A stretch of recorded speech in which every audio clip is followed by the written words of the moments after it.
have Dan Novias. He is the CEO of Current, which is the blockchain-enabled streaming ecosystem. So he's going to talk to you guys about elevating Chicago as a hub for blockchain. So let's give it up for Dan.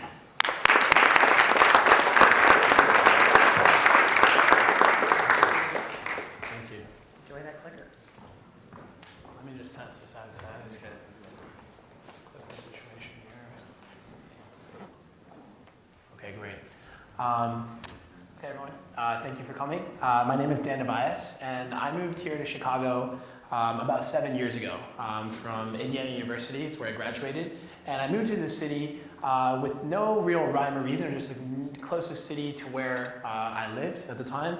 And I remember, that I had decided that I didn't want to take the corporate route. I wanted to be an entrepreneur. So when I moved here, there wasn't that much in the entrepreneurial ecosystem. I remember that Groupon just had its crazy year here. That was obviously good and helped us, the ecosystem, a lot. The idea behind 1871 had not existed yet. And I remember that the first 2 weeks that I was in town, I went and did a startup weekend. And I met these two guys that ultimately created a company called Spot Hero. And the CEO of that is now one of my roommates. And it's been incredible to see these two guys that now scaled the company to 200 or 300 people as the #1 digital parking company in North America, and the several different companies that have come in the last 6-7 years and see this entrepreneurial community really develop over this 6-7 years of time, right? And it's because that a small group of people, champions, really wanted to see Chicago become this massive entrepreneurial hub. Now, I think that's phenomenal, and I think it's also important to see this other side of things, right? So I myself always felt a little bit like an outsider in the entrepreneurial system here in Chicago. And the reason being not because of how people treat me or anything like that, more so that I always focus on businesses that aren't really built in Chicago. I've always focused on consumer-facing media companies. Chicago is notoriously an enterprise-driven town where investors really focus on how much revenue you're making, and it's really hard to create a consumer-facing business. That's why you don't see that many Instagrams or those type of businesses. It's also quite confusing as an entrepreneur when I go to the Valley and talk to investors there, and they're like, you should focus on growth, this and that, and then the Chicago-based investors are focusing, well, you should be making money, and then you're in the middle and very confused, and then ultimately you kind of just plateau. So it's always been kind of tricky over the years that my co-founders and I have been on this whirlwind, and they're here today, and bless them for being on this journey with me. About 2 years ago, because of the different relationships that we had in the city with all these amazing founders, we were able to raise $2.35 million in a seed round to ultimately develop what became Current. And a lot of it was actually driven by the relationships that we built with founders like Mark. And they basically went to a lot of these Chicago-based super angels, and they ultimately backed us more around this idea of what we had, because we didn't have a product at the time, and we had a concept. We definitely didn't have revenue, and it was a very unique situation. So my co-founders and I at the time, we decided to build this ecosystem, and we were there building for a year. And in startup terms, once you only have about 6 months of funding left, you go and you're like, well, I should go either raise some more additional money or I should start making some money. And our product wasn't quite ready then, and what we ended up doing is we used this content marketing idea that we had with a website that was going to drive users into there, and that started generating revenue. And we basically scaled that up. We were having tens of millions of people come onto this website, and that was great for about 5 months. We generated a few $100,000 from that, which kept the lights on. And then literally overnight, around the summer, around May of last year, Facebook, with the whole fake news and the Trump stuff that was going on, which was a massive provider of our traffic, changed their algorithms. And our business literally vanished overnight, and I'll never forget it. At that point in time, we had a really unique situation that we had to come to a decision on. We could either just pivot our business and focus on this small business that's more of a publishing business that's I felt was fading away, but at least was making revenue, and then we could appease our investors, or we could basically sell the concept of what was left of it and focus on Current and take whatever funds we had left to try and make it to our next stage in development. A few days later, my co-founders and I decided to let go 9 people of our company. When you only have about 15 people, that's pretty demoralizing. right? And that was really tough to kind of like pick up those pieces and you know, move forward on that. Then about a week later, we had another big decision to make, which was, do we optimize current for what investors want to see, you know, and for our next 6 months of runway? Or do we focus on this attention-based economy idea that we had and do our go-to-market as a token sale and focus on that way of our fundraising process? Obviously, we chose the token sale route, or I probably wouldn't be here right now talking about it. And I'll explain a little bit about what Current does, so that people that don't know what we do, you know, get caught up, and I'll tell you essentially like how things ended up. So Current is a incentive-based, blockchain-enabled multimedia ecosystem. So what that essentially means is that we take your favorite media networks and bring them into one place. So Spotify, SoundCloud, YouTube. And as you're consuming content from those various different services, we reward you with our protocol for your data, your attention, and your time. So essentially, while you're consuming media, you're earning our utility token, and then you could use that token for a variety of different things. What we made that was unique in the protocol was that any third-party media service, so say SoundCloud, they could use our protocol to basically launch their own coin, and that also becomes a sub-token of the currency overall network token. So this concept is really about setting the precedent of what we believe media consumption will be like in the next decade, and that the most precious resource that we all own in our time, is our attention, and our data, right? And the average lifespan is about 30,000 days in this world, which is about 82 years. And today, the average 19-year-old is spending about 5 hours a day consuming media on their phone. So if you project that out, it's about 16 years, and it's only going up as we use data and digital you know, products more and more. So we pay you to play, everything stays inside the ecosystem. The way that we basically reward several different stakeholders in the ecosystem. So we reward the consumers, so you and I when we consume. We reward the artists or the creators, right? 20% of every token. So mining occurs based off of consumption, and the better your consumption or contribution into the ecosystem, the more you could earn. So we look at things like how many data sources this person integrated with, or do they have ads on, like how many people they invite, because there's a referral fee. And then the people that also get rewarded is the curators, right? So you can then take this token and you could use it to basically pay down your monthly memberships for these different premium content services as a consumer. So you don't have to pay for SoundCloud, you don't have to pay for Spotify or whatever. And then we also have our own ad network. And basically then advertisers, because they're getting really refined data sets, are buying the tokens directly from the stakeholders. So that's how we create liquidity on the overall network. So lastly, so back to the story. So you know, that summer, this past summer, then we decided to do that. And I think in December, you know, we went through so many different hoops because of the regulatory environment, you know, all the different stuff. Because essentially, like a token sale is literally like an IPO but it's so unique because you have 1/100th of the staff, but you're going like worldwide, and so you're traveling all over the world. And doing this, and we're basically setting this up, and I think in December we had about $130,000 left in our bank account. So things are getting like really close. And then we basically, at the beginning of January, had about 50 or some members, and that's when we started really, in our Telegram, and we started kind of advocating Current towards the end of December, probably actually, and the first fundings started coming in. Within about 4 weeks, we had been planning this. Obviously, we're marketers, and we thought about like, what does our campaign look like? That we had about 250,000 people signed up to be a part of our token sale. We ended up raising $36 million in a private sale, which was our total hard cap, and we had $150 million in interest. So we had to like basically set a lot of money back. We had 80% of the backers came from international communities. Or around the world. And then we created the largest cryptocurrency, it's the largest Telegram group, because you're basically, anyone here that's in crypto, Telegram is like what everyone uses. And the max amount is 100,000 members. And we capped that out, and now I think we have 100 and another group that has another 20,000. So altogether, we have about 500,000 people, adding these extra 2 or 3 weeks. And it was literally like incredible, right?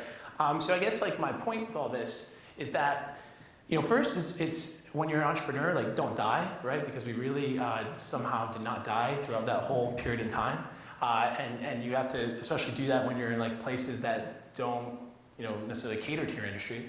And secondly, this is the first time ever that independent of what location you are in, that you can raise money and create change, right? And as long as people believe in what you believe, like you can make that happen, right? So once we made that happen, we thought about, and I thought about specifically over the last like 7 years of my time here, where should we set our like US headquarters, right? Should we stay in Chicago, should we go in LA, whatever. And we ultimately decided to stay here because what I wanted to do is basically create the next movement of the next people that are coming in this industry and then create and champion that, right? I see what's happening with like Wyoming and all this stuff, and it's like basically now we need to create the same group to basically make it that, you know, Chicago or the state, because if you think about what we have here, you have like the commodities capital of the world, right? We have DRW, the CBOE, the CME, and I've literally been all over the world for this road show, right? Whether it was in Macau, Latin America, God knows where. I didn't even know what time zone I was in most of the time. But people, when you say you're from Chicago, they don't realize that, like, man, we have so much cryptocurrency trading happening here, but because the industries that do it today are so secretive, it's like, you know, people don't really necessarily know. So we wanted to make a pledge into Chicago, and that was like, you know, bring more talent into the city and the space, you know, throw more diverse events, right? And basically, you know, allow the community and people that aren't necessarily exposed into blockchain and think it's like, you know, there is this barrier of entry, you know, because it's kind of confusing as a whole, and create a movement, right? And allow actually one of these big conferences that I've seen in Zug or in New York and, you know, things that you kind of see like Ethereum or Consensus Invest, and create a major conference like that and bring those amazing speakers of those founders of those blockchain companies and things of that nature. And then also, you know, at Current, I understand like what you have to do to run a successful token sale and allow us to basically incubate and advise other amazing projects that come from the city. So I wanted to leave time for questions. I don't know if there is a mic out there. If there's not, then I can, you know, you can meet me out there, and I'll be by our little booth out there, and we can talk. But we are hiring, so if you guys are interested or know people, we do have a $1,500 bounty in token sale way. Even if you don't work at our company and we hire someone that you refer, we will pay you $1,500 in your choice of Ether, Bitcoin, currency, or dirty, dirty fiat, one of those two. So my email is dan@current.us. I'm Dan Novaez, CEO of Current. Thank you so much for coming and listening. Yeah. Do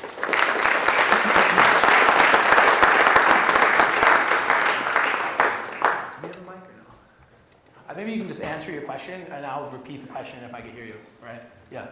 I'm just interested if you had discussions with economists or how you came up with kind of the incentive marketplace and the way that things would work when you were planning, not knowing how you're going to end up.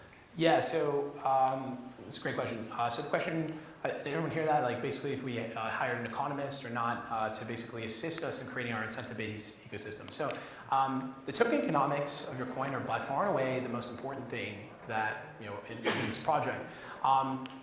I created basically, I did a bunch of research and created a baseline idea on what it should look like, right? And the things that I was thinking was like, what would create the best network effect in this economy, right? And how do I basically incentivize every player in the space? And then I also looked at other successful models of, you know, a variety of different coins, right? So I saw like, how does the Bitcoin network work for mining and purposes, their block rewards, block cycles, and then I basically translated that into something that would work for ours.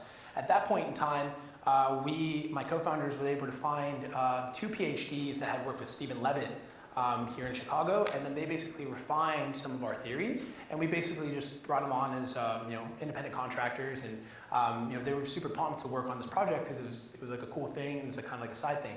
At that point, you know, I had a personal relationship in terms of like just being a friend of mine was Galia, who's one of the founders of Bancor, and I knew her from like, you know, a different community, and then I told her about what we were doing, and then ultimately the Bancor team incubated Current, and we're able to provide more guidance as well. Eyal, who is her co-founder, who also happened to be the co-founder of MetaCafe, which is a multimedia system, so it worked out really well. And then he and I started brainstorming on the idea of the sub-token, because initially the idea behind Current was just to be a platform, and the platform was to basically, you know, is a big business, but if you look at success for a platform, it's like might be anywhere between 100 million users or 1 billion users.